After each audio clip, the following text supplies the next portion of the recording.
Good evening मेरे प्यारे बच्चों, कैसे हैं आप सभी। मुझे उम्मीद है आप सभी बहुत अच्छे होंगे और अपनी पढ़ाई भी आप बहुत मन से कर रहे होंगे। प्यारे बच्चों, जैसा कि आप सभी के लिए लगातार 50 मोस्ट इम्पॉर्टेंट प्रश्न एग्ज़ाम के पूछे गए प्रश्न आप सभी के बीच में ला रहा हूँ। उम्मीद है आप सभी हमारे इस वीडियो को देखकर प्रत्येक दिन अपने जीके के नॉलेज को आप बढ़ा रहे होंगे। चलिए, इसी उम्मीद में आप सभी के बीच फिर से एक नया वीडियो आया है। आप सभी मेरे साथ 50 प्रश्नों का अभ्यास करिए और बच्चों जो नहीं जानते हैं उसे याद कर लीजिएगा। चलिए, पहला क्वेश्चन आपकी स्क्रीन पर दिख रहा होगा। यापनी किसका एक संप्रदाय था? तो यापनी जो था वो किसका संप्रदाय था? वो जैन धर्म का एक संप्रदाय था। अगला ये नेक्स्ट क्वेश्चन है बच्चों, भारत की धार्मिक प्रथाओं के संदर्भ में स्थानकवासी संप्रदाय का संबंध किससे है? तो इसका आंसर होगा आपका जैन मत। अगला प्रश्न, निम्नलिखित में से कौन सा स्थल पार्श्वनाथ से संबंध होने के कारण जैन सिद्ध क्षेत्र माना जाता है? तो इसका उत्तर होगा सम्मेद शिखर। अगला प्रश्न, निम्नलिखित में से कौन सा आरंभिक जैन साहित्य का भाग नहीं है? तो याद रखिएगा, थेरी गाथा जो है वो जैन साहित्य का भाग नहीं है, ये बौद्ध साहित्य है ना। किसका है बच्चों? बौद्ध साहित्य। बाद बाकी वो तीनों आप सभी जरूर याद कर लीजिएगा। अगला क्वेश्चन, इसे देखा जाए, पढ़िए क्या कर रहा है। प्राचीन जैन धर्म के संबंध में निम्नलिखित कथनों में से कौन सा एक सही है? सही पकड़ना है। स्थूलबाहु के नेतृत्व में दक्षिण भारत में जैन धर्म का प्रचार हुआ। गलत। पाटलिपुत्र में हुई परिषद के पश्चात जो जैन धर्म के लोग भद्रबाहु के नेतृत्व में रहे वे श्वेतांबर कहलाए। ये भी गलत। प्रथम शतक ईसा पूर्व में जैन धर्म को कलिंग के राजा खारवेल का समर्थन मिला। ये बात बिल्कुल सही है। आंसर होगा इसका सी। चलिए, अगला क्वेश्चन बच्चों स्क्रीन पर, छठा नंबर ये रहा। निम्नलिखित में से किसने प्रतिपादित किया कि भाग्य ही सब कुछ निर्धारित करता है, मनुष्य असमर्थ होता है? तो ये आजीविकों ने ऐसी बात का समर्थन किया था। अगला चलिए, सातवां क्या कहता है। संप्रदाय जो नियति की अटलता में विश्वास करता है, तो वही जो भाग्य भरोसे की बात कर रहा है, आजीविक। अगला नेक्स्ट आठवां प्रश्न बच्चों आपकी स्क्रीन पर ये रहा, दिख रहा होगा शायद। चलिए, मिलान करना है इसमें। तो बच्चों इसमें जो है आपका लकुलिस जो होगा वो किससे संबंधित हो जाएगा? पाशुपत से, राइट। और उसके बाद नागार्जुन जो है बच्चों वो किससे हो जाएगा? दो से, यानी बी का दो सुन्निवाद। और फिर सी का देखें तो सी का आपका हो जाएगा बच्चों चार, यानी भद्रबाहु जैन से। और गोसाल डी की बात करें तो बच्चों इसका हो जाएगा एक, यानी दिश, राइट। तो देखा जाए तो आपका आंसर कौन सा जा रहा है बच्चों? B for Bihar. ओके, चलिए अगला प्रश्न देखा जाए। नौवां क्या कर रहा है। बराबर की गुफाओं का उपयोग किसने आश्रय गृह के रूप में किया था? तो ये किया था बच्चों आजीविकों ने। किसने किया था? आजीविकों ने। अगला नेक्स्ट है, उत्तर प्रदेश में बौद्ध एवं जैनियों दोनों की प्रसिद्ध तीर्थ स्थली है, वो कौन सा स्थल है? तो वो है बच्चों कौशाम्बी। कौन सा? कौशाम्बी। अगला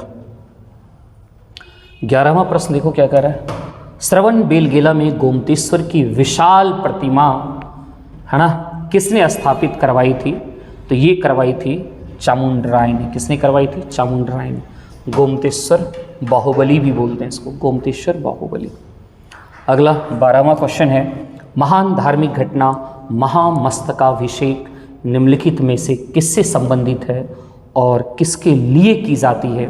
तो बच्चों अभी आपने पढ़ा गोमतेश्वर बाहुबली, है ना। इसके लिए गोमतेश्वर बाहुबली। अगला है, निम्नलिखित में से कौन सा एक कथन सही नहीं है, ये बताना है। श्रवण बेलगोला स्थित गोमतेश्वर की प्रतिमा जैनियों के अंतिम तीर्थंकर को दर्शाती है, ये बात बिल्कुल गलत है। और कौन सा सही नहीं है यही पकड़ना था, तो आंसर ए हो जाएगा। बाद बाकी ये तीनों बात बच्चों आपको याद रखना चाहिए। भारत का सबसे बड़ा बौद्ध मठ कौन सा प्रदेश में है? अरुणाचल प्रदेश में है। खजुराहो के मंदिर चंदेल राजाओं द्वारा बनवाए गए थे, ये भी इंपॉर्टेंट बात है, याद रखिए। होयसलेश्वर मंदिर किसको समर्पित है? तो शिव को समर्पित है। ये तीनों ही बात क्या है? सही है। पहला जो है आपका गलत है। अगला, जैन दर्शन के अनुसार जीन शब्द का अर्थ क्या होता है? तो जीन शब्द का अर्थ होता है बच्चों द कन्क्वेरर, दैट इज विजेता, कन्क्वेरर। अगला है क्वेश्चन, भगवान महावीर का जन्म वर्तमान समय के किस राज्य में हुआ है? तो जहाँ हुआ था वर्तमान बिहार में पड़ता है बच्चों। अगला नेक्स्ट क्वेश्चन है, जैनियों द्वारा अपने पवित्र ग्रंथों के लिए सामूहिक रूप से उन्होंने किस शब्द का प्रयोग किया है? तो सामूहिक रूप से उन्होंने अंग शब्द का प्रयोग किया है। किस शब्द का? अंग शब्द का प्रयोग किया है। अगला 17वां प्रश्न देखो क्या कर रहा है, भगवान महावीर की शिक्षाओं के संकलन को क्या कहा जाता है? तो ये कहा जाता है बच्चों आगम सूत्र। क्या कहा जाता है? आगम सूत्र कहा जाता है ना। जैन साहित्य को आगम भी कहते हैं ना, जैन साहित्य। अगला है, माउंट आबू स्थित मशहूर दिलवारा मंदिर, ये माउंट आबू जो है बच्चों कहाँ है? राजस्थान में है ना, स्थित मशहूर दिलवारा मंदिर निम्नलिखित में से किस समुदाय का पवित्र तीर्थ स्थल है? तो आपको याद रखना है जैन का है। किसका है? जैन का है। अगला प्रश्न आ जाओ बच्चों, 19वां प्रश्न क्या कह रहा है, दिलवारा के चालुक्य मंदिर, जैन मंदिर कहाँ स्थित है? तो अभी आपने पढ़ा ही, कहाँ स्थित है वो? राजस्थान में, है ना, माउंट आबू राजस्थान। अगला है बच्चों, भारत के किस भाग में जैन धर्म के दिलवारा मंदिर स्थित है? तो सिंपल सी बात है माउंट आबू। एक ही क्वेश्चन को घुमा फिरा के कई बार पूछा है, तो इन सभी क्वेश्चन को बार बार देखेंगे तो आपका अभ्यास और याद भी ज़्यादा होगा बच्चों। अगला है, दिलवारा के जैन मंदिरों का निर्माण किसने करवाया था? तो ये करवाया था चालुक्यों ने। बहुत ही इंपॉर्टेंट क्वेश्चन है बच्चों। अगला है, जैन तीर्थंकर पार्श्वनाथ द्वारा प्रतिपादित 4 महाव्रतों में महावीर स्वामी ने 5वें महाव्रत के रूप में क्या जोड़ा? तो पार्श्वनाथ जो है बच्चों वो अहिंसा तो जोड़ ही दिए थे, अस्तेय भी जोड़े थे, अपरिग्रह भी जोड़े थे, लेकिन महावीर ने ब्रह्मचर्य शब्द को ऐड किया था। महावीर ने किसको ऐड किया? ब्रह्मचर्य। इसका आंसर डी हो जाएगा। अगला 23वां प्रश्न है, प्राचीन भारत के विश्वोत्पत्ति, है ना, कॉस्मोजोनिक विषयक धारणाओं के अनुसार 4 युगों के चक्र का क्रम इस प्रकार है। तो सबसे पहले जो युग था वो था बच्चों कृत, है ना। कौन सा? कृत। कृत मतलब सतयुग। कृत मतलब सतयुग। सतयुग के बाद क्या आया? त्रेता युग। त्रेता के बाद द्वापर, और द्वापर के बाद ये अभी कलयुग चल रहा है। हाँ, इस तरीके से, है ना। अगला 24वां बच्चों देखो क्या कर रहा है, निम्नलिखित में से कौन सा प्राचीन भारत में शैव संप्रदाय था? प्राचीन भारत में शैव संप्रदाय कौन सा था? तो मत मयूर जो है बच्चों वो शैव संप्रदाय हैं। अगला 25वां कह रहा है, अर्धनारीश्वर मूर्ति में आधा शिव तथा आधा पार्वती प्रतीक है। ये प्रतीक जो है देव और उसकी शक्ति का योग। किसका प्रतीक है बच्चों? देव और उसकी शक्ति का योग का प्रतीक है। अगला प्रश्न है 26, नैनार कौन थे? तो नैनार जो थे वो बच्चों कौन थे? शैव धर्मानुयायी थे, है ना। ये कौन थे?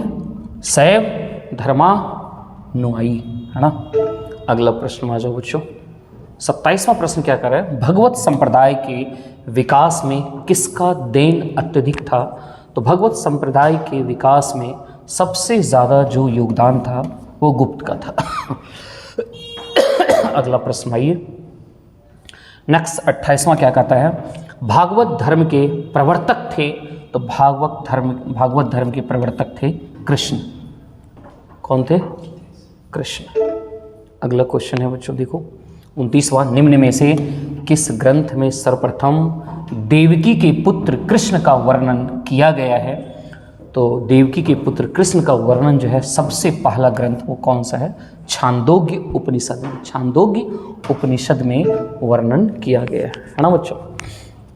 निम्न में से अगला क्वेश्चन है 30वां, वासुदेव कृष्ण की पूजा सर्वप्रथम किसने प्रारंभ की? तो वासुदेव कृष्ण की पूजा सर्वप्रथम जो प्रारंभ किया गया था वो किसके द्वारा? भागवतों ने। किसके द्वारा बच्चों? भागवतों के द्वारा किया गया था, है ना। अगला प्रश्न आइए, नेक्स्ट 31 क्या कह रहा है? निम्नलिखित में से किस देवता को कला में हल लिए प्रदर्शित किया गया है? तो हल लिए जो है कृष्ण का भाई बलराम, कृष्ण का भाई बलराम, है ना। अगला प्रश्न है 32वां बच्चों, क्या कह रहा है? भागवत संप्रदाय में भक्ति के रूपों की संख्या कितनी है? तो वही जो रामायण में 9वीं भक्ति है, 9 भक्ति की चर्चा यहाँ भी किया गया है। भागवत संप्रदाय में भक्ति के रूपों की संख्या। भागवत धर्म से संबंधित प्राचीनतम अभिलेखी साक्ष्य है। तो भागवत धर्म से संबंधित प्राचीनतम अभिलेखी साक्ष्य जो है बच्चों वो है आपका हेलियोडोरस का बेस नगर अभिलेख, हेलियोडोरस का बेस नगर अभिलेख। अगला 34वां क्या कर रहा है? हेलियोडोरस का बेस नगर अभिलेख संदर्भित है, तो ये संदर्भित है केवल वासुदेव से। किससे? केवल वासुदेव से। अगला 35वां प्रश्न देखो बच्चों, भागवत धर्म का ज्ञात सर्वप्रथम अभिलेखी साक्ष्य है, ये है आपका बेस नगर का गरुड़ स्तंभ, बेस नगर का गरुड़ स्तंभ। अगला प्रश्न चलो, अगला ये प्रश्न आपका 36वां प्रश्न क्या कह रहा है?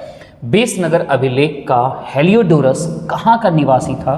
तो ये जो निवासी था तक्षशिला का। कहाँ का निवासी था बच्चों? तक्षशिला, यानी बी फॉर बिहार।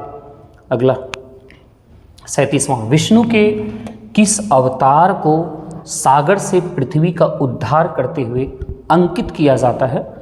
तो बच्चों ये वराह, किस अवतार को? वराह, है ना। अगला है 38वां प्रश्न, पुरी में रथ यात्रा किसके सम्मान में निकाली जाती है? तो पुरी में जो रथ यात्रा निकाली जाती है वो भगवान जगन्नाथ के सम्मान, भगवान जगन्नाथ के सम्मान में निकाली जाती है। अगला प्रश्न आ जाओ बच्चों, नेक्स्ट कर रहा है 39वां, नासिक में कुंभ मेला निम्न में से किस एक नदी के तट पर लगता है? तो याद रखिए गोदावरी नदी। कौन सी नदी? गोदावरी नदी के तट पर। अगला है बच्चों क्वेश्चन 40वां, प्राचीन भारत में कितने शक्तिशाली महाजनपद मौजूद थे? तो प्राचीन भारत में टोटल कितने महाजनपद थे? 16 महाजनपद थे। और ये महाजनपद तो बहुत इंपॉर्टेंट है बच्चों। अगला है, निम्न में से कौन एक बौद्ध ग्रंथ 16 महाजनपदों का उल्लेख करता है? तो याद रखिएगा उस बौद्ध ग्रंथ का नाम क्या है? अंगुत्तर निकाय। इसी अंगुत्तर निकाय में हमें 16 महाजनपदों के बारे में जानकारी प्राप्त होती है। अगला चले 42वां, निम्न में से किन ग्रंथों में प्राचीन भारत के 16 महाजनपदों की सूची मिलती है? अभी आपने एक तो पढ़ ही लिया बौद्ध ग्रंथ अंगुत्तर निकाय, लेकिन एक चीज़ और जानिए, भगवती सूत्र से भी पता चलता है बच्चों। भगवती सूत्र जो है वो जैन साहित्य है, जबकि अंगुत्तर निकाय बौद्ध साहित्य है। इस दोनों में ही 16 महाजनपदों का जो है वो जिक्र किया गया है, यानी आंसर होना चाहिए 2 और 4, यानी ऑप्शन नंबर ए, राइट। चलिए अगला प्रश्न देखते हैं बच्चों, 43वां क्या कह रहा है? उज्जैन का प्राचीन काल में क्या नाम था? तो उज्जैन का प्राचीन काल में नाम था अवंतिका, है ना। अगला नेक्स्ट प्रश्न है 44वां, निम्नलिखित में से किस राजा ने पाटलिपुत्र को बसाया था? तो याद रखिएगा उदयीन ने पाटलिपुत्र को बसाया था, है ना।